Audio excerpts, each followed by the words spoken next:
আব্দুল লতিফ এই ভবনের আরেকটি ফ্ল্যাটেরও মালিক তিনি। তার স্ত্রী একথা স্বীকারও করেন নিউজ 24 টিমের কাছে। আব্দুল লতিফ সাহেব কি হন আপনার? এই ফ্ল্যাট কত সালে কিনেছেন আপনারা? এটা কার নামে? আমি জানি আমার এটাই ফ্ল্যাট।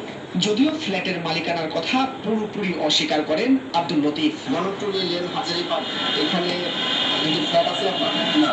পরিচ্ছন্নতা কর্মী হিসেবে চাকরি জীবন শুরু করেছিলেন তিনি। গত 16 বছর ধরে স্ক্যাভেঞ্জার্স অ্যান্ড ওয়ার্কার্স ইউনিয়নে সাধারণ সম্পাদকের দায়িত্ব পালন করে আসছেন। পাশাপাশি 22 নম্বর ওয়ার্ড আওয়ামী লীগের সদস্য। আওয়ামী লীগ ক্ষমতায় আসার পর 16 বছরে শুধু সংগঠনের সদস্যদের থেকে চাঁদা তুলেছেন প্রায় 17 কোটি টাকা। সিটি কর্পোরেশনের কোয়ার্টার পাইয়ে দেওয়ার নামে ঝাড়ুদারদের কাছ থেকে 5 ভবনের মধ্যে একটি থেকেই তুলেছেন 48 লাখ টাকা।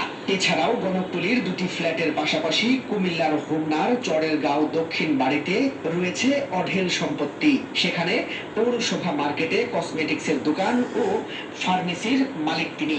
ছেলেকে পাঠিয়েছেন কানাডায়। শুধু লতিফ নয়, এই আলাদিনের চেরাগের ক্ষমতায় আরো কোটি কোটি টাকার মালিক হয়েছেন পরিচ্ছন্নতা কর্মীরা। স্ক্যাভেঞ্জার্সের